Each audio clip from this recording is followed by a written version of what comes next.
This episode of the Nerd Corporation podcast may contain spoilers and explicit language. Listener discretion is advised. Hi, everybody. This is WWE Hall of Famer Jerry the King Lawler. That's right, the King. And right now, you are listening to the Nerd Corporation. I don't know why you are, but you are. Welcome to the Nerd Corporation.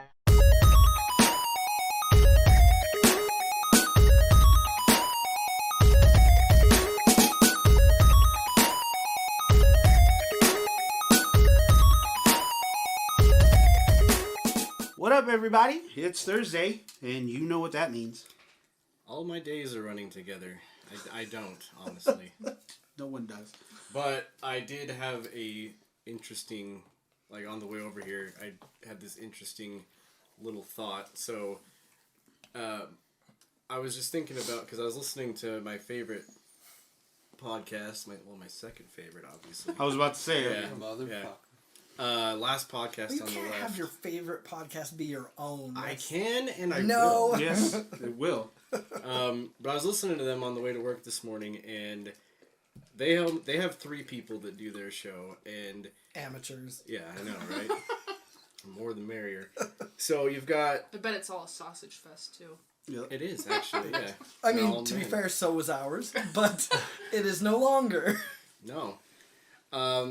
So, and I was thinking, I was like, oh my god, yeah, we each have Fucking amateurs. people Bush League.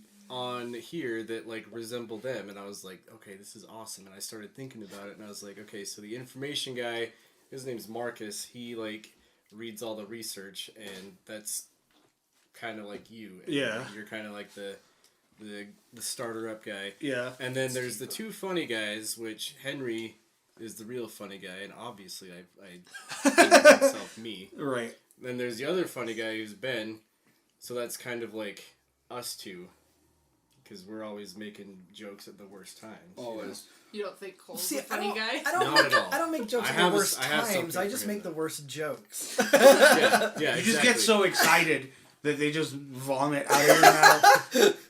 And then Ben is also like a bigger guy, and he's into video games and wrestling, and it's just like, bam. And then what else was I thinking of? Squeegee jibs. What? Squeegee jibs. Oh, squeeze. I don't understand the the earth is- reference. If the Earth is round, how come the ball don't go nowhere? But yeah, I was thinking about it. I was like, all right, so I was blowing my own fucking mind because I'm like, there's elements from them over here, and I just thought that was really cool. That's way I cool. don't think you could sync that up with any other.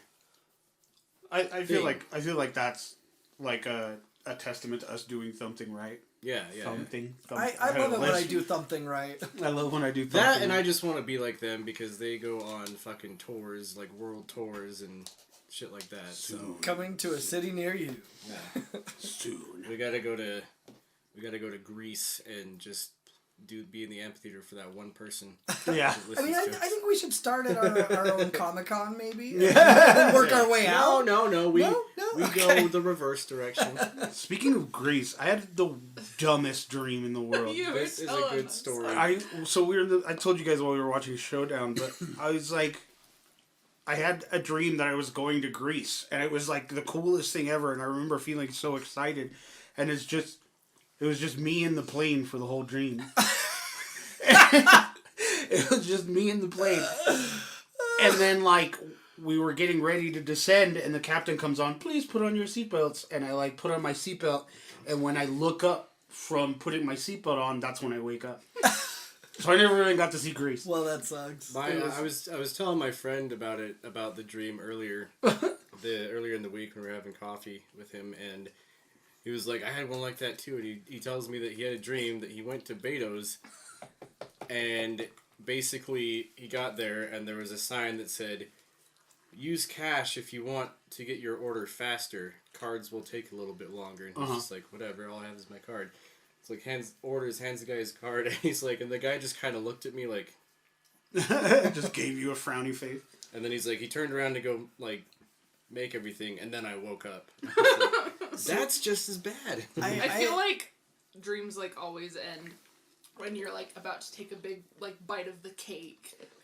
The other night, I had a dream that, and I don't remember what the reason was, but I know there was a very specific reason that I needed to do this. But I was like, I need to shoot my finger off, and so I took a gun and I shot my pinky finger off. That's wild. And it didn't bleed. It was just like It just was gone.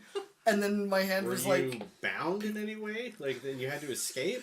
no. I was just like, I need to get rid of this for a specific reason. Something in life would be much better if I didn't have this finger here. He dishonored the Yakuza family. That's what happens. Is he had to. And I was like, all right, cool, pinky gone. Now I can go on with my life. I had a dream once that my dick fell off. And that was more like a nightmare. Yeah. Like, it wasn't like nobody cut it off. It just fucking fell off. And Like leprosy. If it were cut off, you would see, where the cut would have been, but where that would have been, it was just like a flat, like nothing.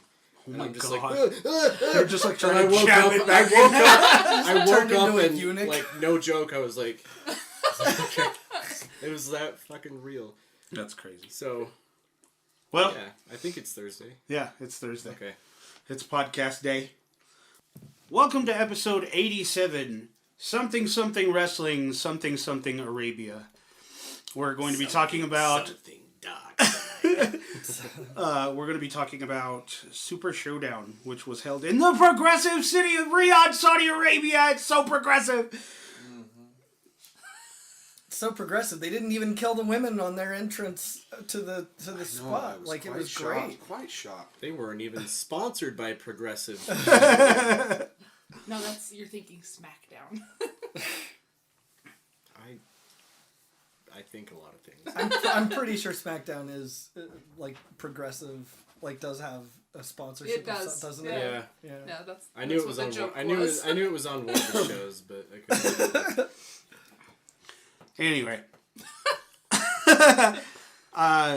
It was kind of wild. It was kind of a weird show, I think. Yeah. It was really hit or miss. I guess. Mostly miss, but Yeah, that's where I'm at. Is I think it was mostly miss. I actually really didn't like this show at all. Yeah. I don't know what it is about them going out there, but every time they've gone out there, it's just sucked. I think it's because you hate women. That's exactly right. Yeah. No, you got that wrong. It's because they hate women. It's true. Well, I do too, but To be fair, I allow them to wrestle. Yeah, at least. Yeah. Well, it's I fucking forgot And dress what I how was they gonna say. like. Yeah. Yeah. But before we get to that, let's get on with some nerd news. Some really sad news. Luis Alfonso Mendoza, Spanish voice of Bugs Bunny and Gohan. I could say that better, but Sure you can. Sure you can. Trey Lachey. Oh, the callback. But yeah, no, Luis Alfonso Mendoza, he was the Spanish voice of Bugs Bunny and Gohan, was murdered in Mexico. I saw this. So how I know? So he was murdered. So how was he murdered? He was talking. I guess he owned some property and he was talking to a tenant, and it got out of hand. Oh Jesus! And so the tenant murdered him, his wife, and his brother-in-law. Oh my God! Yeah. It was pretty. he should have just gone Super Saiyan. Right. Exactly. Super Mexican. Yeah. So that was God damn! What a bummer. Dude. Yeah, dude, it really sucks. So, condolences to the Mendoza family. In lighter news, there are rumors that GTA 6 has been announced. When have there not been? Right. But I did see that post that you made, and it looks like it's somewhat concrete. Yeah. GTA. Hey! GTA. Rockstar changed their photo to this robotic sensual lady holding the Rockstar logo. Like you do. And it's in it's like in this old animation, like these old 80s animation type deals, so it kind of looks super retro, but it's super cool. So Who knows? We might get a GTA 6. I don't really know, because there's a bunch of sources saying that it's not GTA 6 and it's not Bully 2, which immediately makes me definitely not Red Dead. yeah, which makes me immediately not interested. Which I still need to go play Red Dead. The first one. Oh yeah, you do. I was like, you played? Yeah, no, not Red Dead 2. Red Dead. It could be just them rebranding after this crazy change that they just had. Getting, depending on how you look at it, removing Dan Houser from the company. Right. Wild fucking news when that I don't know. Like, is Sam still there? Yeah. I'm pretty sure we've covered this before, but I don't think this is anything crazy. I'd love to be wrong, because it has been a long fucking time since we've seen anything GTA related that isn't the online. Right. I don't know. I don't think that this is anything crazy, but that's just me. But I'd love to be wrong. I think that we have to see something Grand Theft Auto. Well, it's better to related assume, soon. like, at least for your own peace of mind, it's better to assume that it's nothing than to get your hopes up and have it be nothing. Yeah. So, I get think it. my I get it. my craziest moment of wildest disappointment is that we get an announcement of something GTA, and it is so beyond what we know of Grand Theft Auto. Grand Theft Auto in space! Well, fuck. I mean, Shut up, Fast and Furious, boy. I would watch it. even then, There's no racing in Fast and Furious.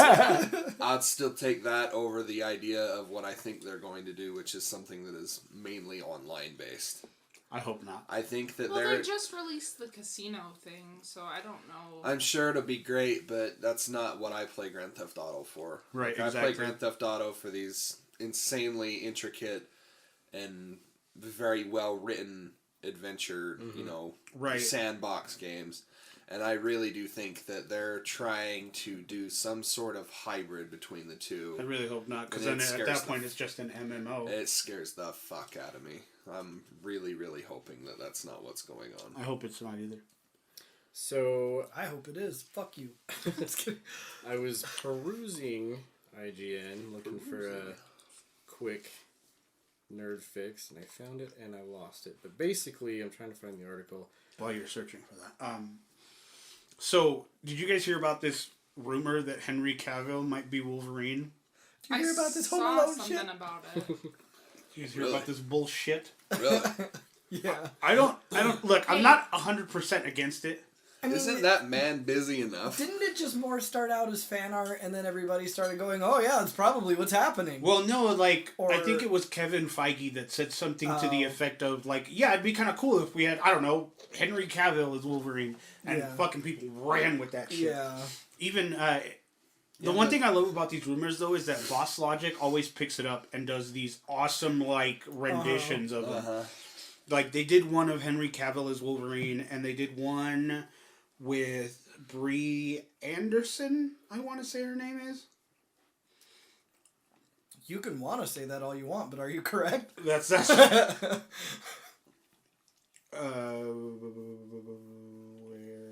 To this day. No, it's Allison Brie. I was totally off. Wow. Oh, the love of my life. Yeah, they Boss Logic made a rendition of her as She-Hulk, and I'm like, Oh. Let me see it. it's like super. I'm like super down for that. So what's this chick from? Dude, Glow? Oh, okay. Yeah, Community? I actually never really got around to watching Community. Oh. I've seen bits, Yeah, but Zoya the Destroyer from Glow. yeah. Yeah. Okay, cool. Yeah, so that'd be kind of cool. In fact, she was on... what's it called? God, I miss some Glow though. I need some more Glow in my life. The Fappening. Oh, Oh, really? really? And boy howdy. Boy, howdy. Let me tell you. I'm gonna have to bookmark that for later. I cannot... I was just looking at it, and like I'm scrolling, but basically it was a news article saying that Ultraman was being brought to Marvel Oh. for a new comic series. Wait, what? Yeah. Oh yeah. And like it's literally gone. Like I don't know what happened. Maybe it was to a fake but story and they deleted it. I don't know. Or maybe it was an actual leak and they were like, get rid of it. Yeah, right. So I already said something. something big is happening with Final Fantasy VII Remake next week. What's happening? So there was I follow that Maximilian dude guy. He's been a pretty big proponent of news on this game, and he was saying that they flew him out to see something with it. And at this point, I don't know what it could be, except It's for the PS4. Oh It's shit! the PS4. He just threw a fucking wrench in my system. Because It's it the totally PS4. could. It totally could have been. I do know that there was a lot of influencers that went out there to go see the game. So we whatever find it out, was that or they were whatever it showing. was, yeah. We find out tomorrow what it is. I think it's the demo. Because on the 3rd, which is Tuesday, that's the original release date. And that is the perfect time to drop. Dude, I'm like very torn because I don't want to play it because I want to wait, but I also want to play the ever-loving shit out of it as much as I can. Well, this game's been hyped up, built up, even just between us to a certain degree where it's just like, okay, give me the thing. Fever but dream. yeah, like give me the thing, but at the same I want. but at the same time it's like, no, yeah. Oh, You fuck, know, I forgot all about that. Yeah. Give me what I Who want. was that was doing it? Batista. That's right, it was. Give me what I want. And he's like spitting everywhere. You see that new What I movie want. that he's in? The kid movie? Is Spy something? Yeah. Like Personal Spy or something like that. You know, No, not I Spy. You know, My Spy? him and The Rock are the only wrestlers who have really actually kind of successfully segued their career into a film career. John Cena Yeah, did John Cena. some. But I mean, he was in a few, and then he just sort of reality stopped. TV. Well, he's in Fast 9, and it's going to be like the highest grossing movie ever when it comes out. Highest grossing in like ew gross. Yeah, it's Maybe in Eddie Land. All right, so And two, so we have Vin Diesel Angela. drive up the Empire State Building. He jumps with the car onto a plane, and then he flies the plane Onto a car. onto a car. Yep. Onto a driving car. Yeah, I'm with it. I'll watch all of those with and a then he smile drives on my the face. whole thing off Okay, a cliff. so now we have Vin Diesel. He's driving 3 cars. At the same time, He's riding 2 of them like roller skates. and it's only his head. It's just a head. It's just a head driving 3 cars. Blockbuster, bro. Banger. Gimme. God damn it. You're the reason shit like this exists. And I'm glad that I'm the reason shit like this exists. They're just like, oh, God, okay, let's make another one for Eddie. Yeah. God damn it. He's been crying for it. We gotta do it. He's been to each one 12 times. So, anyway, let's get on to the subject of the hour. WWE Super Showdown 2020. Super letdown 2020. Agreed. We started off It with... was okay. Yeah. It was I mean, fine. And to be fair, I never expect any of the Saudi Arabia shows to be good. Ever. So This was just on par. I just saw It's this not one. a personal like going to Saudi Arabia. Oh, it's just they just haven't been good whenever they go. I mean, out I'll there. go that way. Fuck them guys, I mean, bro. I mean, they're kind of more just like Do we have any listeners out there? in Saudi Arabia. Okay, then Fuck go- them kids, I mean, bro. it just kind of seems like an exhibition that's really only for Saudi Arabia. They like Yeah. money. yeah. Just They like pandering. money. It's that's all it is like, oh, you're gonna give us money and you want to see specific things, okay. Well, I mean, before the very first Saudi Arabia show, the Crown Prince wanted to see Yokozuna. He's like, okay, well, if we're going to do this, you got to give us Yokozuna. I was like, we can take you to his We can exhume burial it. We site. can exhume and Yeah, reanimate. Yokozuna. body if you want. Yeah, like Yokozuna was this really big I mean, you guys wrestler. got money if you fund it. Yeah. Like, Yeah. I mean, there's gotta be some sort of zombification. You can clone them. I Sure. don't- Because the city of Riyadh is so progressive! Zombie rights are human rights, unless it's a woman. Right. Exactly. Unless Guess it's they a, could have like, done a hologram. she's Right. a woman. It says, if she dies, she dies. and we started off with a to wake trophy gauntlet. The coveted two-week Yeah. trophy. The prestigious. The prestigious award that no one's ever heard of before because it didn't exist until It was now. plastic.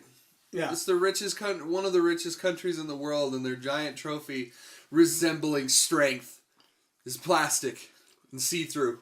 Well, I mean, obviously, it's just a little show trophy. Like I'm it's disappointed.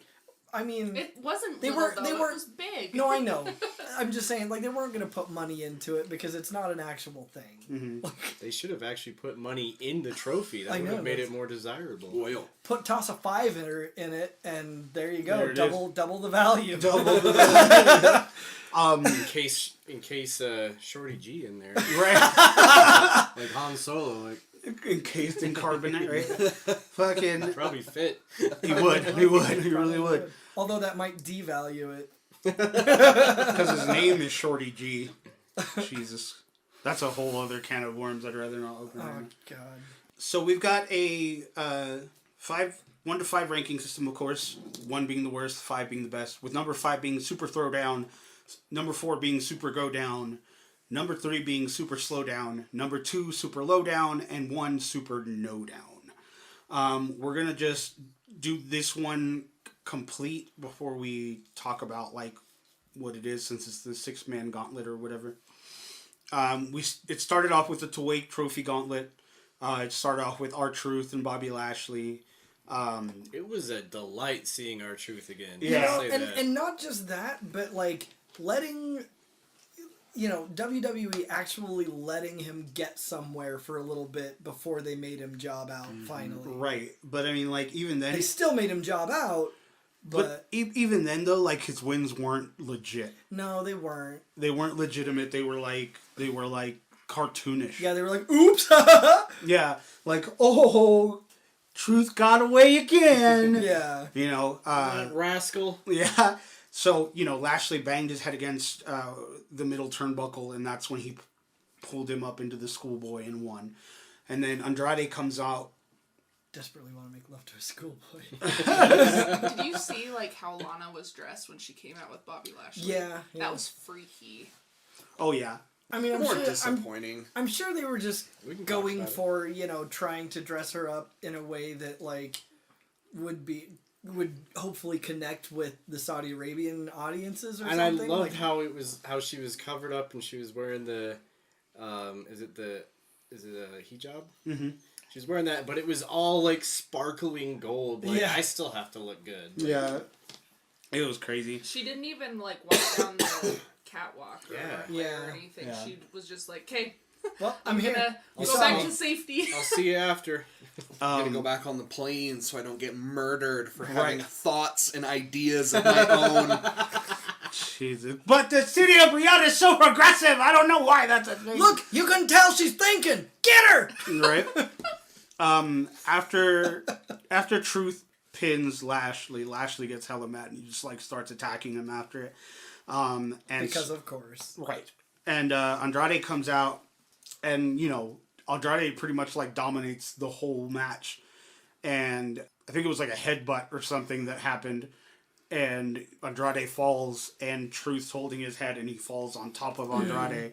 And then, Truth got away again.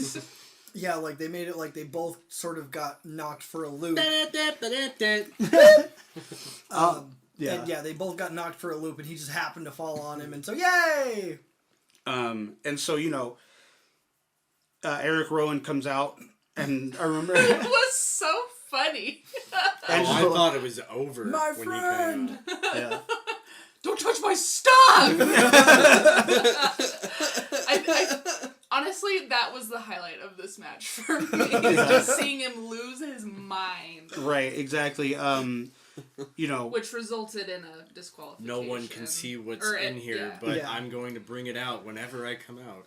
Yeah, so like, Truth knocks over the cage and it falls onto the floor or whatever, and he's just like, don't touch my stuff! And he like freaks out. And throws the stairs at him. Yeah, he throws the ring stairs at him, so it results in a disqualification. And then, AJ Styles comes out laughing. Yeah, he's got it in the bag. Because, Rowan gives him an iron claw or whatever. And so, Styles comes in and, does the calf crusher, forces the submission. And then Rey Mysterio's music hit twice. And he doesn't come out, and it turns out that Carl Anderson and Luke Gallows were in the back beating up on Rey Mysterio. But White and wheat toast back there. Milk toast deluxe. And, they get beat up, and you see a trench coat and some boots. And then Nick and Eddie lose their minds. So, by the way, at first, I didn't even know who it was, because I was only half paying attention, but also, the cloak, it looked like...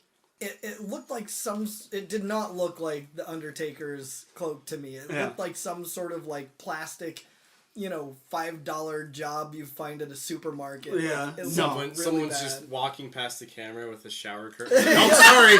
Like, no joke. Like, that's what it looked like to me. And I was like, what the fuck is even happening Get right out now? of the frame. No, Nick and I knew immediately.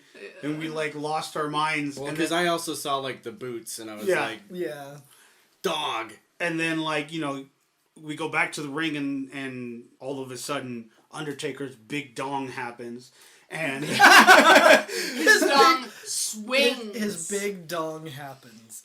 Of course he takes 5 minutes to get down to the ring. Yeah, and his entrance was longer than the match itself. Yeah, and so he choked. Well, and so AJ Styles is like, he's talking to the ref and the announcers, and they're like, ring the bell, like, Ray's not coming. I had my guys get him. And then his guys got attacked by Undertaker, and then Undertaker. I love how you just see him get thrown from off frame into the camera. Yeah, because Undertaker's not doing anything extra. He's like sitting in the chair, just like waiting for them to do it. Well, yeah, I gotta go. Because they're like, well, I'm gonna beat you guys up, but I mean, I'm the Undertaker, so I don't actually have to be on camera beating you up. You just do it.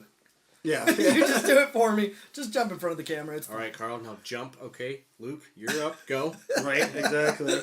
We put the mat down on the floor. I can't be bothered. You just do it. I can't be bothered. So Taker comes down and stares at AJ for like a minute, and then hits him with the choke slam, and it's over.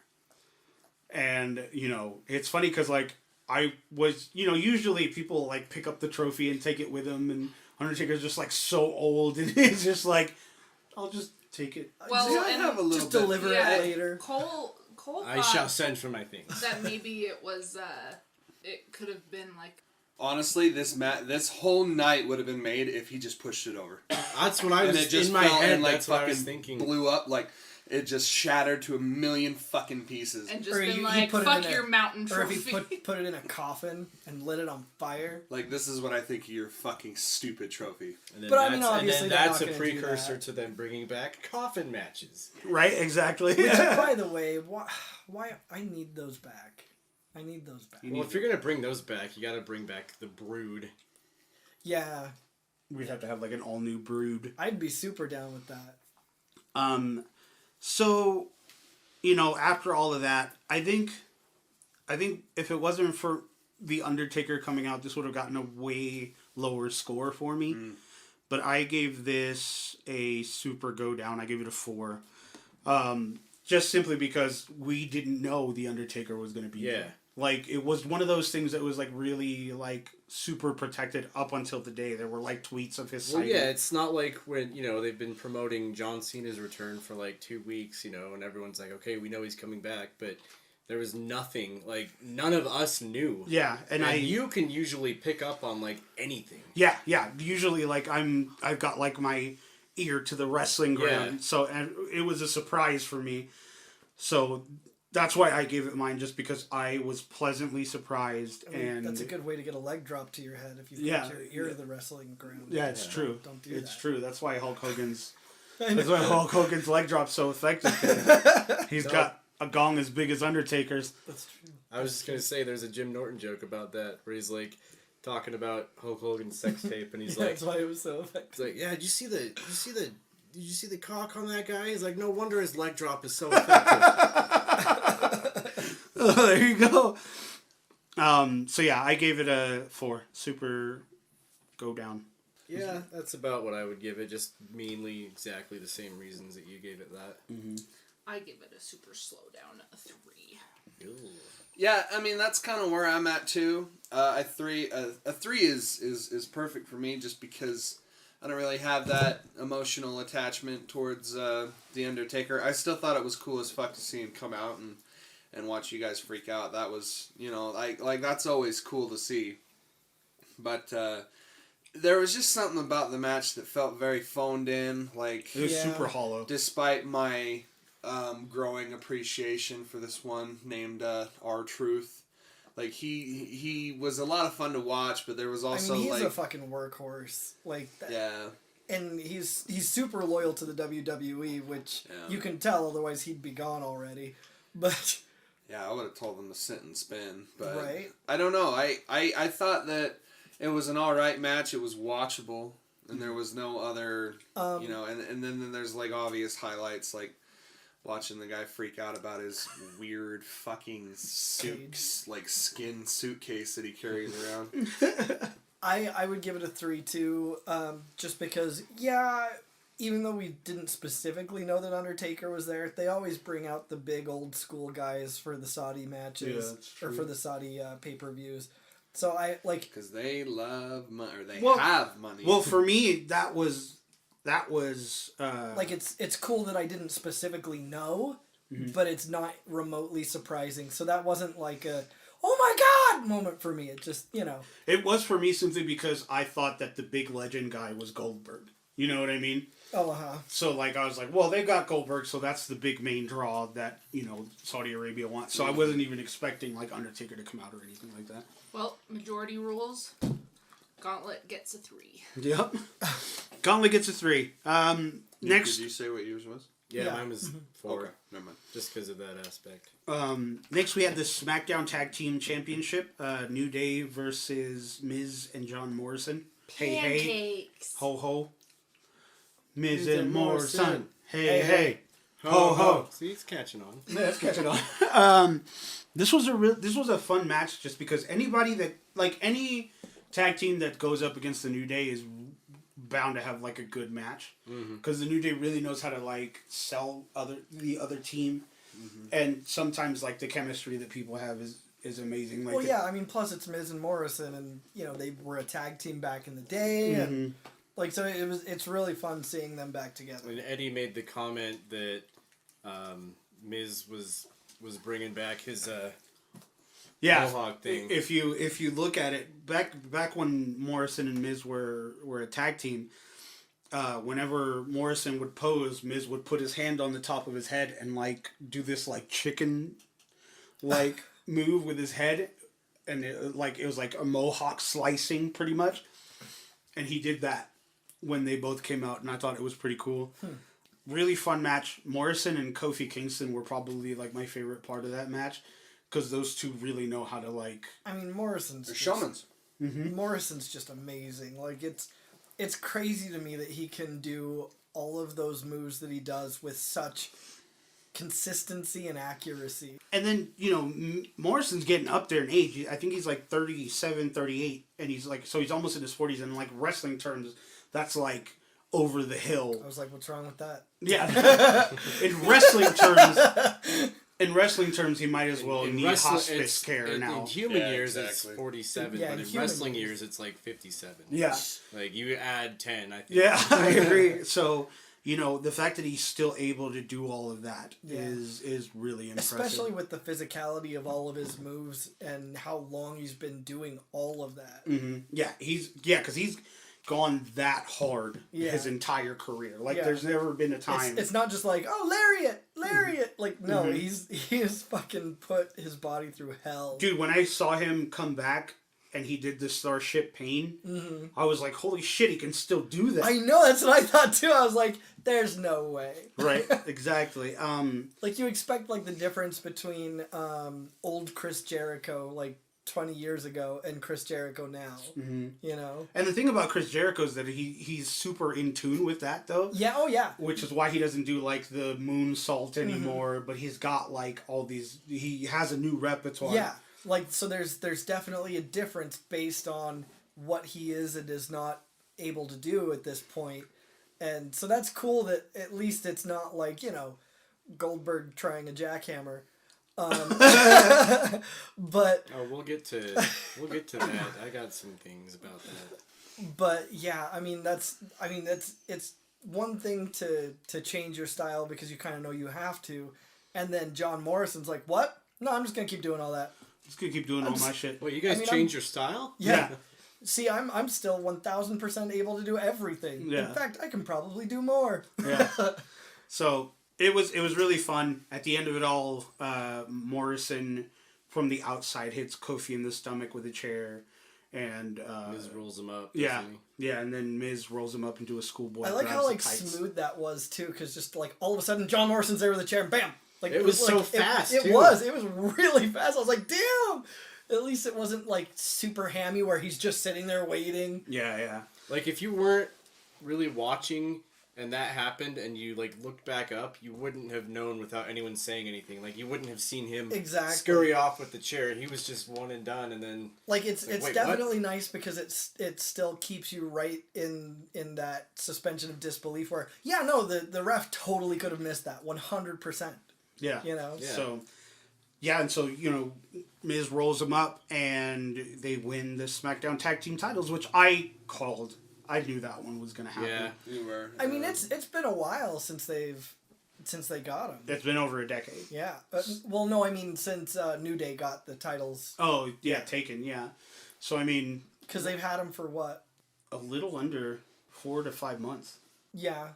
I mean, because they won them from the Viking Raiders, I want to say. I don't remember either. But yeah. So, I don't know. I gave this one a 4, a super go down, just because it was really tight, consistent. The moves were crisp. Everything was great. The chemistry between Morrison and Kofi was immaculate.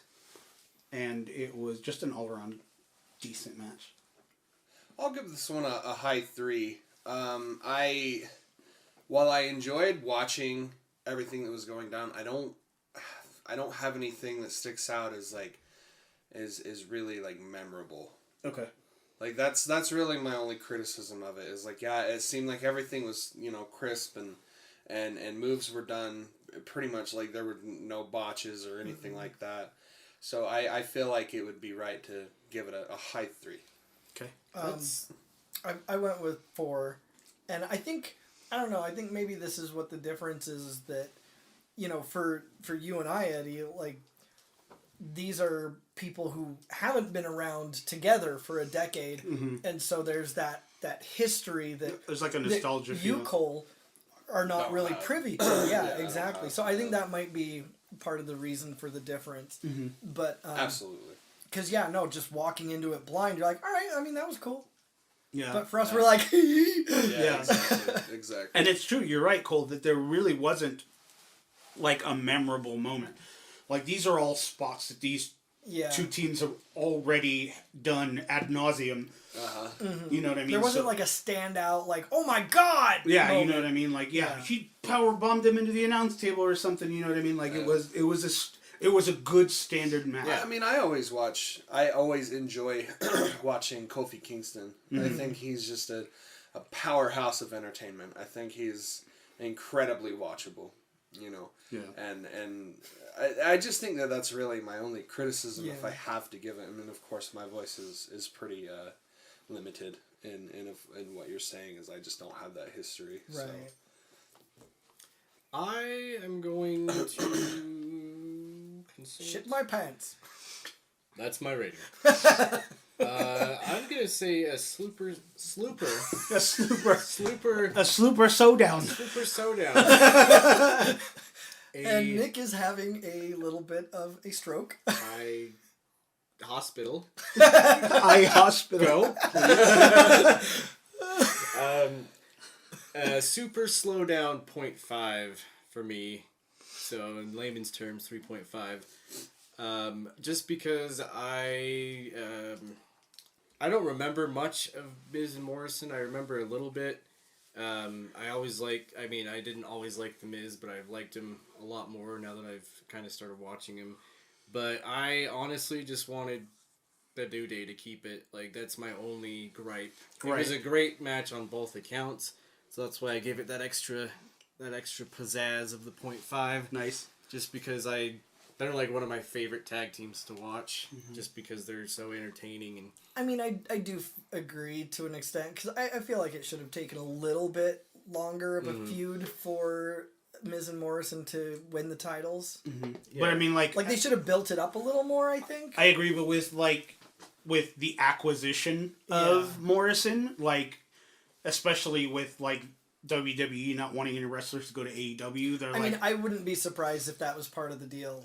That's what I'm saying. Like, that's probably what it was. Is it was part of the, like, okay, like, you're gonna sign with us, and he's like, yeah, but I want a title, like, right away. And so, you know, that's what I think. I would give it a super slow down. It was entertaining, but I don't know. I felt like it was like a longer match, and I was like, are we all just mildly entertained by all this so far? Yeah. Are you not entertained? Mildly. Why do you ask? Kofi was super entertaining to watch. His sunken chest still weirds me out. Yeah, I don't know. It was entertaining, but I felt like it dragged on for quite a while. Yeah, like, if you don't have any standout moments, it's gonna, like, no matter how solid the match is, it's gonna seem pretty flat, you know? It was a solid SmackDown match. Yeah. It was a solid SmackDown match. Consensus, super slow down, 0.5. Next, we had Angel Garza versus Humberto Carrillo. Which was a super good match. It was an amazing match. I love these dudes. I wanted to see more of. I think it was when they fought on Raw, and like they lifted up the mat. Like, they just kind of were going like back and forth in between pins, and they like had them in both of the same pin hold, but they would just go back. I was like, oh god. Yeah, those two are, and it attributes to the fact that they're part of the esteemed Garza wrestling family. Humberto Carrillo being the son of the infamous Ninja. He was Ultimo Ninja in Mexico, and Angel, who is also named Humberto. Any relation to Ultimo Dragon? No, but he was deep cut jokes here. Yeah, we are. Yeah, it was a super entertaining match. I have been following it very closely, and I feel like this last match that they had ended super abruptly. And because of it ending abruptly, I'm going to give it a 3. Did anyone, because I told Eddie this already, and he confirmed it, but did anybody else notice that Angel Garza looks like a Hispanic Colin Farrell? Oh my god! He does. Nick just threw his hand over his mouth. Clutched my pearls. How dare you say something so brave? Yet so controversial. Holy shit, though. That's insane. Right? He does. You were right on the money with that. I know, I was looking at him and I was like, who the fuck does he look like? I feel the same way. I gave it a 3 just because it was so action-packed, and there were some really awesome spots, some really good topes out of the ring and stuff like that. It was super exciting, and for it to have ended the way that it did, it just kind of deflated all of that. Yeah. It was super fun, like Angela said, super entertaining, but the fact that it ended with a sunset flip was no mats were brought up. And no concrete was exposed. Yeah, you were like, you think they're going to bring the mat up? And I was like, I don't think so. You're like, you don't? I think they are, and they didn't. You don't? No, that's You This is don't? how Angela talks. Oh my god. Like a preppy schoolgirl. I mean, I'm gonna echo the same thing. I don't remember anything about this match. I know, my opinion doesn't really matter with this shit, but I don't really remember anything about this match. I remember the previous match way more than this one. Yeah. Mm-hmm. I just and again, I'm not into this feud. That's the only thing that I know about it as well, is that they're lifting up the mat and cracking each other's heads over the concrete, which there should be a lot more blood. But I don't know. I think a 3 is again, it's perfect for this match, just because it's entertaining to watch. Things are happening. It's tight. But it's not memorable. But it's in your not eyes. memorable in the slightest. Mm-hmm. Agreed. Yeah, I mean, that ending was just really a letdown. Just like, wait, it's over? Okay, all right. Right, like there's no finisher. It just felt really anticlimactic. Yeah, I would have loved to see a good finish. Like, even watch Angel's silly little wing clipper finisher. Like, just some sort of really nice, decisive finish. Instead of like, oh, well, I've got you, and then, oh, no, you've got me. Oh, wait, I didn't get out of it in time. Darn. Yeah, like, I think it... Oh, shucks. Oh, fiddlesticks. Nick almost choked on his drink. Malarkey. What is this tomfoolery? Did Joe Biden suddenly get on our podcast? What just happened? Listen, fat. Okay. I think that the WWE made it that way so that the feud can continue on a little, and but I mean, even then they could have still made it a decisive milk finish. this thing a little more. Well, and Angel's little homegirl wasn't there. She has to be there to hype the crowd up. Well, and by the way, so when did she switch from fucking what's his bucket to him? So Andrade got suspended. Oh yeah, that's right. And then she was like, and she homie hopped. Yeah, exactly. She was like, I'm gonna go after Umberto's cousin and hire him as a hitman because I hate Umberto. So here's kind of what I think about. I feel like WWE views Super Showdown as like Raw for Saudi Arabia. Yeah, like Roddy Arabia. In the progressive city of Rod.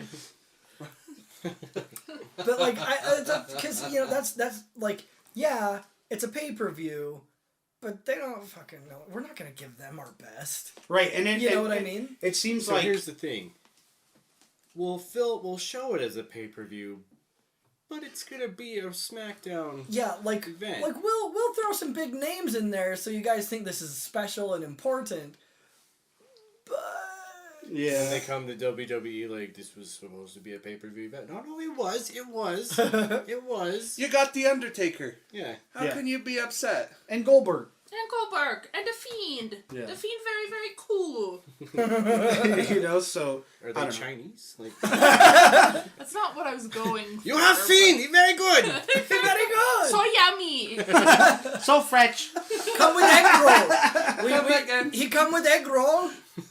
Sweet and sour sauce. And 5 Ys. We're not racist. No. We're not. So... I'm assuming across the board. Nick, did you give yours? I did not. Okay. I'm gonna go 3.5 just because I was hoping for, and it was a little bit of a hope to see what I saw. I think it was on Raw that they had that match, right? Mm-hmm. Yeah. Yeah, I wanted to see something like that. I don't know. Anyone that does a sunset flip, I'm just like, yes, dude. Like, I do wish there could have been more, so I'm gonna say slow down 0.5. Gotcha. Well, if it weren't for Nick, we would have had a unanimous decision. Yeah, I got it. 3. Thanks a lot. Throw a wrench. You Yeah, piece of Nick shit. just gotta ruin it for You us. son of a bitch. Still say 3. That 0.5 isn't enough to bring it up. Yeah, so consensus is a 3. Super slow down. Next we had Seth Rollins and Murphy I don't know why they took his first name out, against the Street Profits. Well, it was really important. It totally changed the game. Yeah, right, exactly.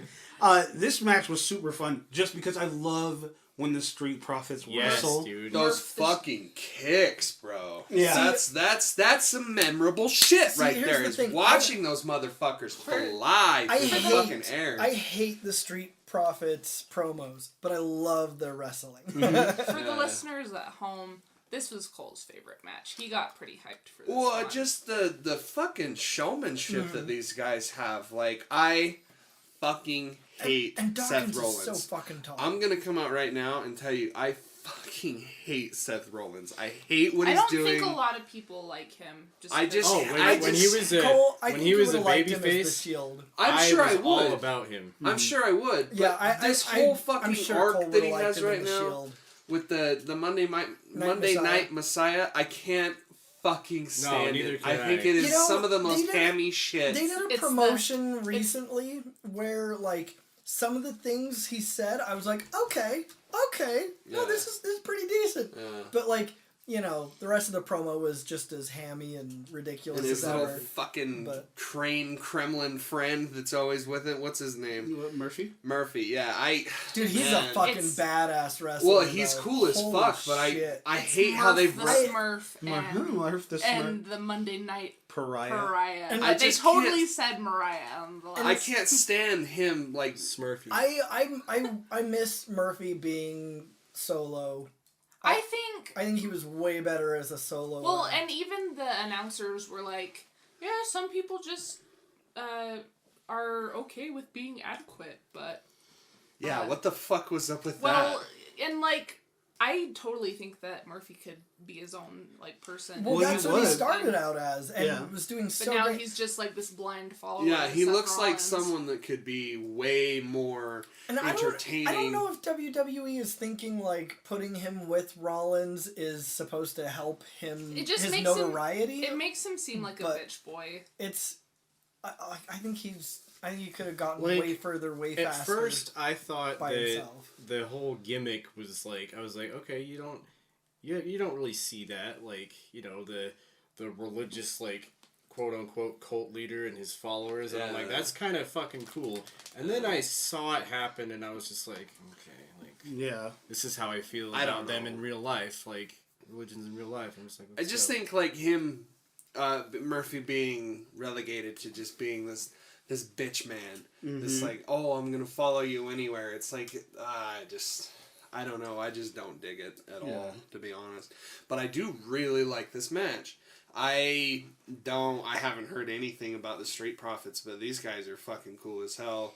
Those fucking kicks, bro. I mean, these guys, Montez has one of the, I think as far as verticality, has one of the best drop kicks. Well, dude, that like when he jumps off the turnbuckle to do the splash. Oh yeah, dude, Like, he got fucking good up there. God. Air, bro. One of my He's much favorite Profits moments wasn't even from Super Showdown. It was from Raw when the cult, I don't know what you want to call Yeah. it, but they were They need were a they name. attacking the New Day, and then the Street Profits came out. And Angelo Dawkins just fucking bulldozed through Buddy Murphy. Yeah. And he fucking flew into the barricade like he was just thrown. And I was just like, good lord! Yeah. He's broken in half! Oh my God. Yeah, This these, man is dead! but yeah, these Hey, especially damn. those enzuigiri kicks. Yeah, like those kicks were amazing. Just watching those fucking things in slow motion, I Well, was and like, it's hilarious. "Holy He's God." so tall that like he doesn't even have to move up to do them. He just stands wherever he's standing, and he can reach across the goddamn ring. Mhm. But it's really cool. I love watching them wrestle. But God, those promos are just And the horrific. The bigger guy, I don't know his Angelo name. Dawkins. Oh, he was fucking electric. Yeah, I he's just thought it was so much super fun to entertaining watch. to watch. yeah. I think. What other sports like they Yeah, he did. He's like a medal winner in like 3 other sports. Really? Yeah, Angelo Dawkins is. They didn't specify which, but yeah, he's like super. I wonder Super athlete. what precious metals he's won. Yeah, I mean this is match of the night for me. I mean I think it's Same. I thought it was great. It I'm was gonna go really out and give good. it a 5 right out the gate. I agree. Yeah. This was a super throwdown. It was super engaging, super exciting. Everything. There were no botches. Yeah, it was high energy because, of course, who you have involved. Yeah, like from start to finish, it was just a nice, clean match. After that, we have what I like to call result. Oh yeah. So fives all No, around. I mean No, match the match result. result. Oh, the match result. The rat. The rat result. result. Ratchets. Yes. Ratch City, bitch. Rat City, bitch. So they're all in the middle of it. Dawkins gets hit with a knee and ends up on top of the bottom rope, and Rollins sneaks a stomp for Buddy Murphy to. That's right. To get the pin. So Rollins and Murphy defeat the Street Profits to retain the titles. But all around, 5. super throwdown. There's your unanimous right there. Yeah. Then we have what I like to call the pandering match. Oh god, this is hard to watch. Dolph Ziggler versus Mansoor. Yeah. America versus Saudi Arabia. That's what it was. Pretty much. Yeah. Yeah, it's Mansoor's annual squash match. Yeah. And you know, biannual, because there are 2 Saudi matches in a year. when we were right. watching the episode Biennial. here at the house, We're bringing this up, aren't we? during the match, as Mansoor was coming out, you saw in the crowd, like, everywhere was holding up these, like, just flimsy paper signs that said Mansoor section. And Nick goes, the whole stadium is Mansoor's section. What are they talking about? Oh my god, dude, that shit cracked me up so hard. funny. Well, it's like no, we're over here in just this one section. No. It's like, really? Everybody else hates him. Yeah. Everyone else is here to see Dolph Ziggler. Exactly. This was just dumb. I mean, the thing about Dolph Ziggler though is that he knows how to put over a superstar. Like that's his thing. Like speciality. Yeah, that's his. He also knows how to steal Otis's lady. He doesn't. Which is super fucked up. Are you taking this personally? Yes! I don't like Dolph. I have been in that situation. I am as well. So I mean, Dolph Ziggler stole one of my girlfriends. That son of Otis a bitch. deserved better. Right, and so, Ziggler dominates most of the match. Mansoor gets his little pops here and there, and zigzag, and he kicks out of the zigzag to make him look like as a hero. And that's like all this match was just like fucking symbolism for because I'm sorry, but there's no other wrestler to resemble Donald Trump. I'm gonna go there, and it's gonna be a little bit of a long comment. I mean, Dolph does support Trump. Just stick with me here. He kind of looks like Trump. The hair, the face, and the mannerisms that he was doing, like putting his foot. I mean, Dolph's hair is way better. Yeah. Okay, but him putting his foot like he's dominating the guy, I'm just was and this could just be me looking too much into it, but it seemed like they were going for a real I'm America and I'm the big evil. I'm the big evil. And this Mansoor's just I'm the down and out hero that needs to rise up. That's 100% what it was, and this storytelling just did not fucking gel with me at all. Funny story, I don't know if you've seen it, but Trump got hit with a Stone Cold Stunner. I've seen that, yeah. I've seen it. Yeah. It was one of the most glorious video clips. What? I gotta see this. Yeah, I'll pull it up after we record. He's done a few spots in WWE. He's done a couple of stories. I don't know. It's I just saw that he showed up at NASCAR. I've been waiting for him to show up. Didn't he and Vince have a hair match? Yeah, they had a hair match, and it was I don't know who was in the match. I don't remember. I don't remember Vince's guy, but Bobby Lashley was Trump's guy. Are you for real? Yeah. Do you remember the WCW gimmick matches where they had Karl Malone versus Hulk Hogan? Yes, dude, that was amazing because Hogan comes out and he's doing his dramatic tank top tear, and then Karl Malone and it was DDP, right? Yeah. They come out and Karl Malone's just rip, Yeah, it's just like, let's fucking go. And, like, he just made it effortless. Yeah. I don't know. This match just seems, like you said, just super pandering. And it's like, of course Mansoor's going to win. Because, like, and they made it a point to say, like, yeah, Riyadh is his hometown and all this shit. And it's like, fucking, of course he's going to win. Mm-hmm. Otherwise, everyone's going to be very, very upset, and then we No, won't be able everyone's to gonna come get back. beheaded if he lost. Yeah. God forbid WWE takes any fucking risks and says, like, oh, he does lose here. Yeah. And then, like, makes that a point of, like, maybe there's a rivalry between him and Dolph Ziggler. Like, oh, fuck, you know, maybe there's something compelling there. No. So That would is make too much sense. Is he just... Is there a stipulation where he just doesn't get to wrestle anywhere else? That's just the thing. I think he's on 205 Live. Oh, yeah, you were saying that he's in the Cruiserweight show. And which nobody watches. Yeah. So it's just like, I don't know. I think... By the way, I looked up some information about that weird glitchy message, and someone was either saying Crossman Okay. or Ali.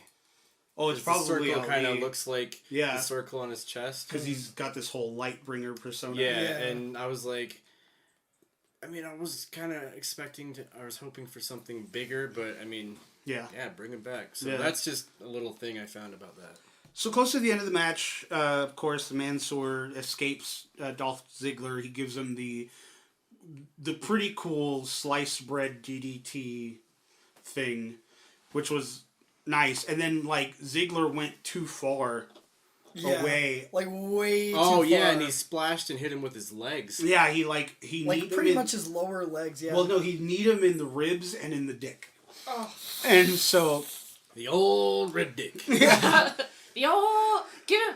Twist his dick! The old dick twist! Twist his dick. Of course, Mansoor wins. Oh my god, man, this is imminent name. This is a super showdown fight. So, of course, Mansoor wins, gives his little speech at the end, and... Nobody else gets a speech. Yeah, nobody else gets a speech. It just feels gross, man. It feels like, just fucking stop with the pandering and the fucking... It's just so like, heavy-handed. I would say it would work if they just did, like, a normal pay-per-view event, because it just feels like they're going... Oh, you guys are scary. Here, let's do everything that you want to do, and we have nothing to say about it. Because money. I feel like none of the wrestlers really even wanted to be there. They don't. No, it was a different energy watching the Saudi Arabia shows. Yeah, I just think, I don't know. For this match, Mansoor is such a talent, and he deserves to wrestle in at least NXT. Yeah. He's super engaging, very electrifying, and the fact that they've delegated him to biannual Saudi Arabia shows is stupid. And because we were talking when after Miz and Morrison won, and they were talking like, yeah, they'll be defending their titles on SmackDown, so that means they were like walking out of the arena onto the fucking airplane to fly back immediately. Yeah, a lot of them came back the next night, and I'm just like, is it worth it? And like, they were talking about Bayley's match the following night, and how, spoiler alert, she lost against Naomi on Friday Night SmackDown, and they were like, it could be because she's jet lagged, because they both did fight the day before, and I was like, okay. Whatever. So, due to the pandering nature of this match, it gets the lowest score for me. It gets a super no down from me. I don't. The last couple of times that he did it were so much more explosive, I feel. Yeah. Like the one that he did against Cesaro was amazing. That was such a great match. And like this one just kind of fell short. And the fact that they got to give him a speech after and they've got to pander to the Saudi Arabian crowd. It wasn't a great match anyway. It wasn't. It really wasn't a great match. It really wasn't. It wasn't. So this gets a super no down. I'd like to give it higher because, yeah, like you were saying, I like, usually I like watching him wrestle. You know, I'm like, oh, it's the pandering match. But he's going to make it a good match. And this time... It was just, I mean, like, I don't know why I was surprised that he kicked out of for a second I was surprised that he kicked out of the zigzag, because at first I was like, oh my god, he's going to beat him. Yeah, like he's going to lose. And Everyone's gonna people die. are going to die. Yeah. And another stop. Yeah. At the airport. Yikes. Yeah, I totally agree. One way. I think it's the lowest score. I like 100%. Like, this isn't the grossest match of the night, but I totally agree with you. I couldn't get past this, like, you know, like the cards. Just the ass kissing. Well, Yeah. just like the beating you over the fucking head with it. Yeah. Right. Exactly. I can kind of understand maybe the speech just because he's kind of an underdog, and it's like, oh, how does it feel to win? Right. But he wins every single time Yeah. they do it. So Like, are we seriously gonna give him a speech every time he wins? how does it feel this time? Yeah. Yeah. His biennial Same as match. Feels last same time. as the last time. Yeah. Yeah, I'd give this one a 0 also. But my main reason is because I hate Dolph Ziggler. And Otis deserved better. And so does Mandy Rose. Did you see him on SmackDown all Yes! disheveled? Okay, look, I'm pretty sure that they're gonna come out of it where eventually. Oh, no, I know. You know, Mandy Just Rose is right gonna now- be like, no, I really do like Otis. Well, and, but you know. on SmackDown, her friend was like... Yeah, your man's Yeah, out but there that doing man. work. Yeah, but that doesn't mean anything. That's You not, don't know, that's- Derek. I'm just saying that's not And conclusive. her response was like, See, she was ambivalent. That's not conclusive evidence at all. I just want hours of different times that Otis says, He's Oh, so yeah. funny. I love it. okay. I feel like I'm watching Trailer Park Boys whenever Otis is on my TV. I love when Tucker was, talking him up and he was just like, oh yeah. Yeah. oh yeah, Like they're- he's nothing but sound bites. Like Yeah, he's yeah. just And they're actually going to wrestle at He's not Elimination, real. aren't they? He's not real. he's not He's real. not real. He's a figment. he's just a turkey in tights. Nick, what did you give it? Which one are we on again? Mansoor and Ziggler. Oh. I wanted to give it... I'll give it benefit of the doubt. I'll give it a 2, just because, it was him, and I usually enjoy watching him wrestle, so that will give the score a little bit higher for me, but Super it was down. a lackluster match. I mean, it's like, for me, if it had been a better match, it wouldn't even been about the pandering. I would have probably given it... If it was like the Cesaro match, I would have given it like a 3.5. Exactly. But Same here. it just... Not only was it the pandering, it was just... There was just nothing there. Well, and it was kind of botchy. Yeah. It was kind of. I mean, Oh, yeah, not especially even at not the even end. just the end, but yeah, definitely the end. But It's like, not relevant, but I remember Dolph coming out in his pink pants, and I, thought to myself, is he not wearing any pants? Because that color of pink is very close to his skin. I would not put it past him. I know he's just like, what? Oh God! Dolph, your dick's out. Derek? I mean, I don't know. Dolph is one of my absolute favorites. I love watching him wrestle. His moves are so crisp. Yeah. But like I said, I mean, it was pretty botchy. It was pretty cringy as far as how heavy-handed they were catering to Saudi Arabia. So I don't know. I would just say 1. Awesome. So They could have made it like a nail biter too. Yeah, They could have. Oh, They yeah. That really would have could been have. so much better. because that's why I love the Cesaro match, because the Cesaro match was so good, and Cesaro is always so great at putting people over that it was exciting and I liked it. But yeah, consensus. And also, I find it just really hard to believe that someone so green like Mansoor can come up against Cesaro and Dolph Ziggler and anyone else and come out on top every fucking time. Right, exactly. Like, let come on. let your boy lose a little. Come on. Let Let your your boy. boy lose a little. So consensus was a 1. And now we go to the match that everybody knew was good, knew the result of. Hey, goddammit, I had faith. All right. No. I just was sitting there, like I was even sitting there looking at you, and I was like, maybe. Why not? I was like, What? no. Why not him? Yeah, why exactly. not? Why not him? Why not Ricochet? Because we're so close to WrestleMania. I know. That was the only You reason. can't change it that close. That's the especially only in reason that I knew. high profile of a match. What we're talking about is Brock Lesnar versus Ricochet for the WWE Championship, which was a 90-second squash match. But Or as I like to call it, starting now, Ricochet. Ricochet. See, Yeah, here's- this was just a here's straight the up hate thing- crime. Here's the thing, though. Like, yeah, maybe don't give it to him.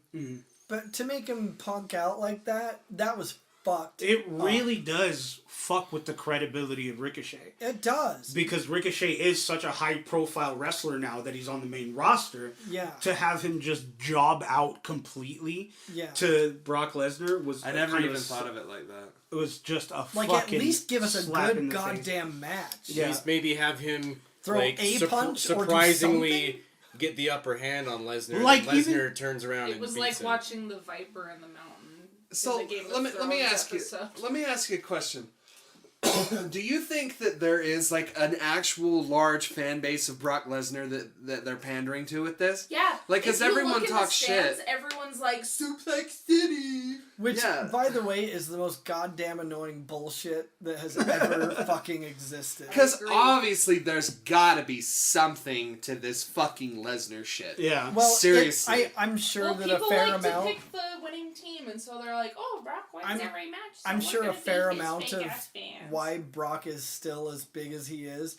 I'm sure a fair amount of it is contract. Well, I mean, they paid a lot of money to get him back. Well, not only that, it's like as much as we hate to admit it, Brock Lesnar is a big money draw. He is, but God, he's so fucking boring. I just wish they would do something different. Every time Lesnar comes out, people watch. I mean, even if it's what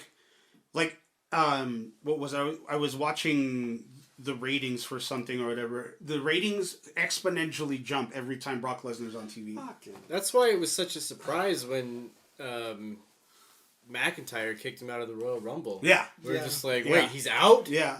I think that's the reason why, like, he's just such a big money draw. Like, I just feel like it's super lazy storytelling. It is. And he's such a single note hack. Like, oh, fuck, dude. Well, and he has no personality. Like, way back...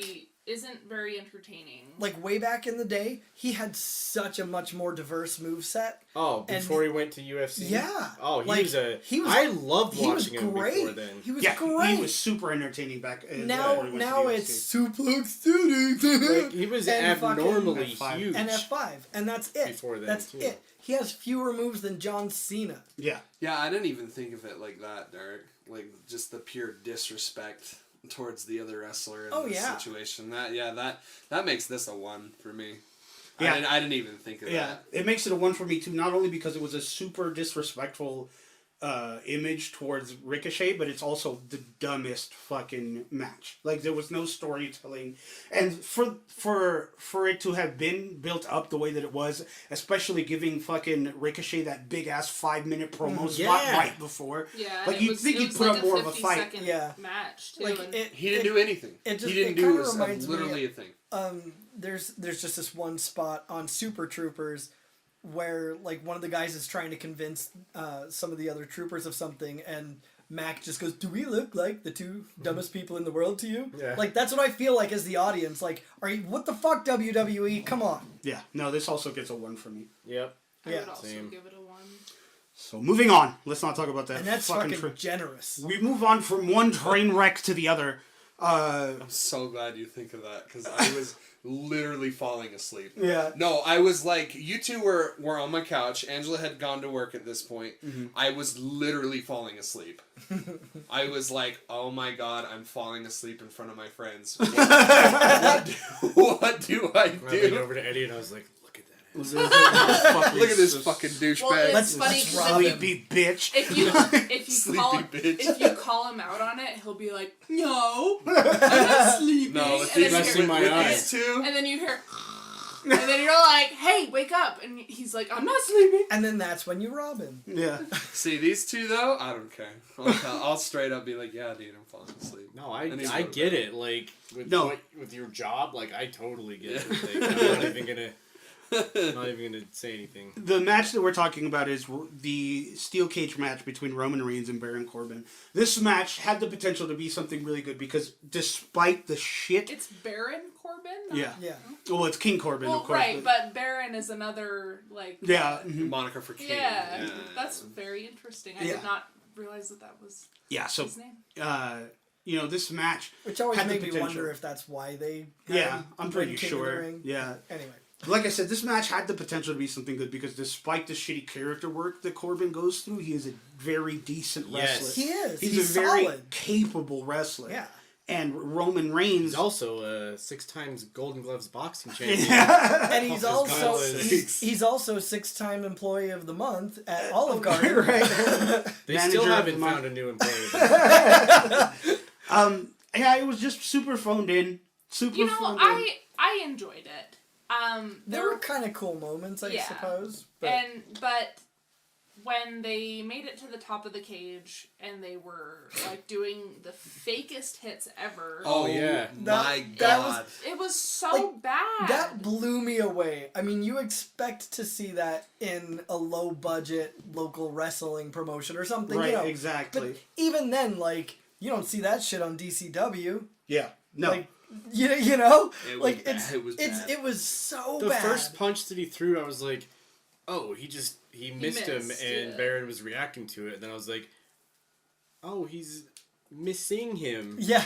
Multiple times. This is continuing.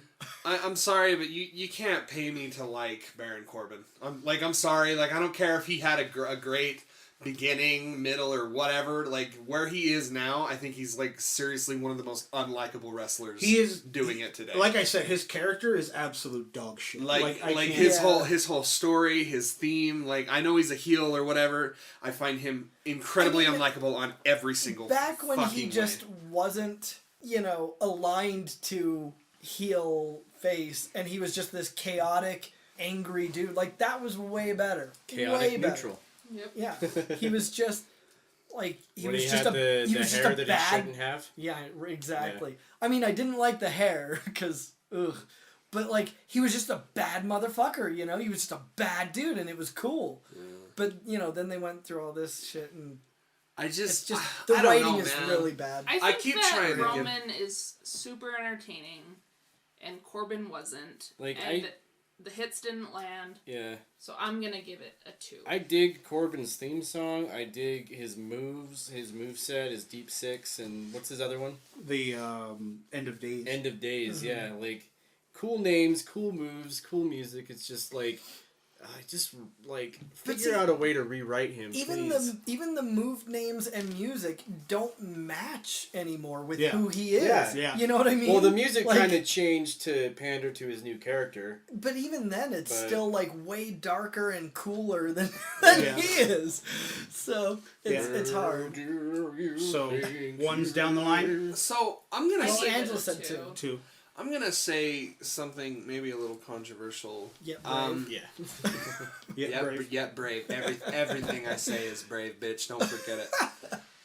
Roman Reigns is super generic. I agree. And like when I think of, I guess this could be taken as a positive, but like when I think of wrestling, I think of him and how everyone is nowadays. Everyone is basically just a fucking carbon copy of what Roman Reigns is now. Yeah. Oh, yeah. Well, I mean, Roman Reigns is a copy of what John Cena was in the Ruthless Aggression days, what The Rock was in the Attitude Era days, what Hulk Hogan was in the Golden Era. There's something about being badass, of course, like, that's kind of the nature of these things, but I don't know, like, I read this incredibly compelling article about how, like, the WWE really needs to start working on building its characters that it has up now instead of pandering to the older audiences, bringing Edge in, bringing Undertaker in, bringing Goldberg in. That's like part we of the really problem need with to Vince. We really need to build up the newer generation because like in 30 years we can't you're going to get me excited by bringing fucking Baron Corbin out. And you're not going to really get that until Vince is gone. Because I think they're really shooting themselves in the foot. Like but no one can do anything about it. Yeah. Because Vince just has this iron grip, and the things that we're seeing are the things that he likes. Mm-hmm. That's it. That's all we're getting. He likes the big guys. He likes the physically imposing guys. He doesn't give a fuck about people like Ricochet. Mm-hmm. Yeah. He doesn't give a fuck about people like that because they're not huge and imposing and. They're not action figures. And I will give bodybuilders. I will give credit where credit is due. I feel like they're doing a much better job on the female scale of this. I feel like the female wrestlers are way more memorable, and I feel like they have more character to them, right? As Well, opposed and to they're in the now too. They're not focusing on like older. Yeah, and I feel like that's kind of why I'm so lukewarm on this generation of wrestling to begin with, is because like we've got some pretty kind of bare bones ass wrestlers. And you know, that's kind of a product of the fact that the WWE didn't care about women at all before. Yeah. Because you don't have people to really look back on. I mean, apart from the few big names, like Kelly or fucking Trish Stratus. But like, you don't have this this already created mold of what this wrestler should be. Yeah. Like you do with the guys. Because they just didn't give a fuck about the women before, unless, I mean, as long as they were pretty, we're good. I just feel like I did a little bit of a disservice towards myself not getting into wrestling prior, because now like all the super cool moments is bringing back older people that have like a much more, you know, a better standing, with a much more fans. impressive repertoire than these wrestlers that we have now. That's my tangent. I just feel like Roman Reigns is pretty much just like, he's just so one note, and like I don't feel like they do really anything with him at all. He's that's not a controversial statement at all. Yeah, no. Okay. No. I mean, again, outsider looking in, but I can't get over this hump. I'm like just glad he's better on the mic than he used to be. Yeah, he was really trash. Bro. Really? Yeah. Bro. Dog shit. You don't even understand. Big dog shit. Like, holy fuck. Well, see, because so he was a part of the Shield, right? And that's I think that's why he was a part of the Shield in the first place. Was just so that he had other people to talk. Yeah. Because, oh my god, dude. Yeah, he was bad. It was really bad. I'll be an outlier. I'll be a high to low 2, so like a high 1, low 2. Like I feel like there are some entertaining moments in the match. I just feel like the fake punches, man. Come on. Yeah, I mean those were way too noticeable. Yeah. It was bad. Like the least she could have done was change the fucking angle. Because it goes on forever. Yeah, like, they you could show have cut one, to a different camera. You show one fake punch, and the bad thing is that they do. They change camera, and then they change back to the same fucking camera, and it's I wonder if the camera guys were like, they're not gonna do that again. Oh god, they did it again. They did it again. Yeah, I don't know, and again, like you can't pay me to like King Corbin. Fuck that guy. Yeah, I would agree with you. Like King Booker was such a better God. Yeah, I agree, Cole. I'd give it a low 2. Yeah. Same. All right, so 2's around. Now on to the grossest match of the night. Right, we go from another train wreck to a bus wreck. I mean, like, this is lower than a 1 in my book. Like, seriously, this sucks. This like hurt to watch. And we're talking about Bayley versus Naomi for the SmackDown Women's Championship. I just think it's so gross, and like, it was just like an extra little shit fart on top of a shit cake of the fucking asshole in the crowd at the end that you pointed out, Eddie, where like it was this father looking at all of his fucking little Arabian children saying like, don't clap, we can't clap for the women. Yeah. Don't clap for the women. And then, like, in the beginning of the match, you saw, like, the audience, and they were, like, down looking at their phones, or, like, not even paying attention to the match. Oh, it's just gross. It's, like, it's, again, 0. Like, this shit is just gross. For those that didn't actually watch it, they both came out wearing full, like Under Armour and T-shirts on top of that. I think... And Naomi's ass, man, is... I'm sorry, but it's so... great and voluptuous that shirt didn't have a chance in hell of hiding what that woman has. And also, it's blasphemy to even try. Yeah. How fucking dare you? Know, they were but then oversized, we got her on Friday Night SmackDown. They were oversized T-shirts in skin suits that were from the neck to the wrists to Naomi's pants even covered parts of her shoes. Yeah. And you know, like, I get, like, they want to keep their women safe and they want to, like, respect the culture, but if they really actually cared about women at all, they wouldn't have done this pay-per-view in Saudi Arabia. And that is like my biggest gripe with this whole pay-per-view is that it shouldn't have been in Saudi Arabia. It should have been somewhere where their wrestlers can be safe and express how they want to be expressed and make their own decisions. Couldn't have said it better myself. I agree with that completely. I think that like the Saudi Arabia matches should be away from the continuity. Yeah, like don't put any of the storyline in them. Don't do anything with them. Like just go. Just do like off-air. See, I mean, even just matches. them being there and kowtowing to what the Saudi Arabians want. I mean, by accepting that censorship, you're accepting their views on women and everything, and it's just not okay. It's pretty comparative to like the whole Blizzard incident, where it's like, okay, we're going to conform to these people because they're giving us money. Exactly. And it's like at the end of the day, it's so dirty and it just feels wrong, and you're watching something like this is. I'm sorry, you've made the joke about how Riyadh is super progressive. They're not. At all. Course. Like I think it's super gross. The second I saw Lana like just step out from backstage with Bobby Lashley for like the 5 seconds that she did, like my heart sunk. Like I was scared for her. Like it was I mean, really but sad. even then, she looked great. Oh yeah, she absolutely. looked great in what she was doing, and so that I feel like is kind of a high point as looking at like how women were coming out, and then she goes away, which I feel like is really sad. Yeah, and then for them to come out in fucking t-shirts, I'm just like, which is sad as fuck because the match was a good match. It was a great match. Yeah, they go out like they always do because especially in like even just in the States, women have a lot more to prove as far as them being sports entertainment athletes. You know, we've come such a long way from the bra and panties matches, the mud wrestling matches, the you know what I mean, like right. And for them to take this giant step back and have them all covered up and stuff. Exactly. Because I mean, it's a slap in the face of the progression that they've made. Yeah, exactly. I feel like the t-shirts were over the top. Like they were already. You know, I mean, their shirts were like flying up, and you could see the body skin, like They were well. That's what I'm saying. They were already covered, like almost head to toe in their Under Armour or whatever. So why would you put a T-shirt on top of that? Like, they might as well have just come out. Their curves. They might as well have just come out in. Damn it! Right, in T-shirt and jeans. They might as well have just come out in T-shirt and jeans. Yeah, I don't know, like especially to that random Saudi guy in the audience. Go fuck yourself like 7 different ways to Sunday. Yeah, like, for real. Agreed. I agree. Well, one's down the board, I assume. Yeah. Let's just not talk about it anymore. We go on to the final match, the main event of the evening, The Fiend Bray Wyatt versus Goldberg.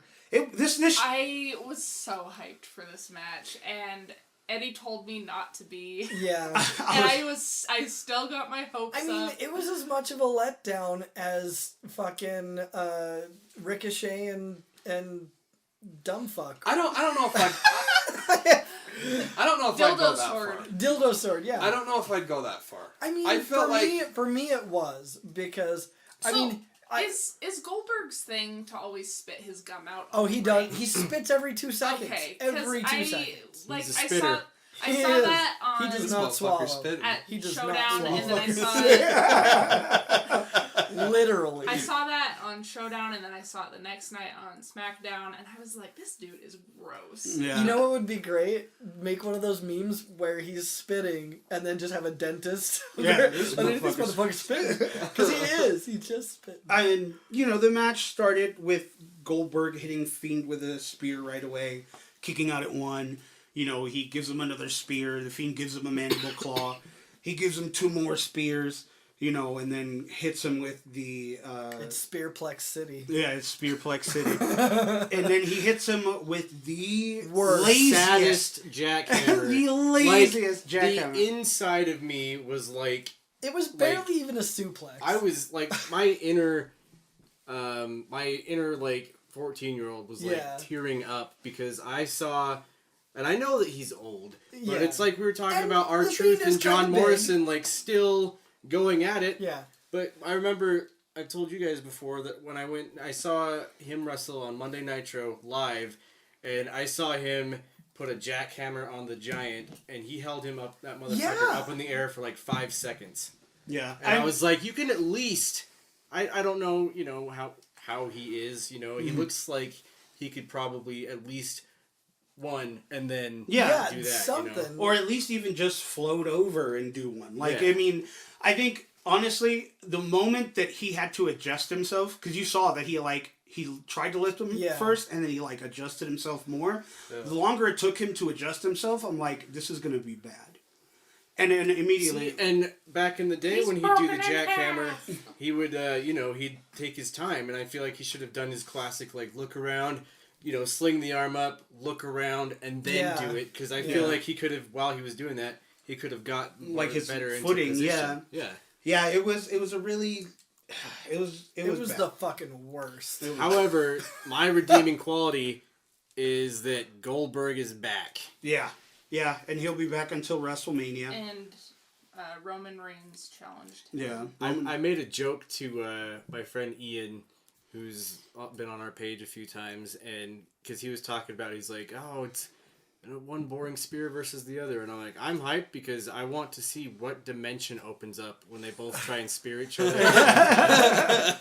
Yeah, I mean, this was really all just set up for WrestleMania. Yeah. I mean, we got Elimination Chamber after this, and then... See, I was right.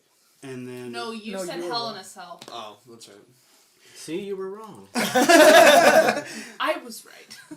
So we've got, Elimination Chamber after this, so I think they just kind of wanted to move all this shit along. Yeah. Overall, this pay-per-view gets a 2 from me. I think with not being able to showcase the women properly, with the matches ending abruptly, with some of these matches just being complete dog shit, this whole pay-per-view was unwatchable for me. Like, I there's nothing that I would be like, oh, that's cool. Yeah, there was no saving grace to any part of it. Like, none of it. Yeah. So, Angela and I kind of rewatched, all the matches that I missed the next morning. And I remember... we were getting ready to go to bed because both of us worked that night, and I was getting up, and she asked me how I thought of the rest of and I was like, I really didn't like any of it, at all. Yeah. I thought a lot of it was super gross, and the one matches that were somewhat adequate still were, pretty mediocre. I don't know. I didn't like this at all. I'm gonna go as far to say it's a 1. Okay. Just on top of shitty performances and shitty storytelling and pandering. We also have the super gross nature of the country that we're in.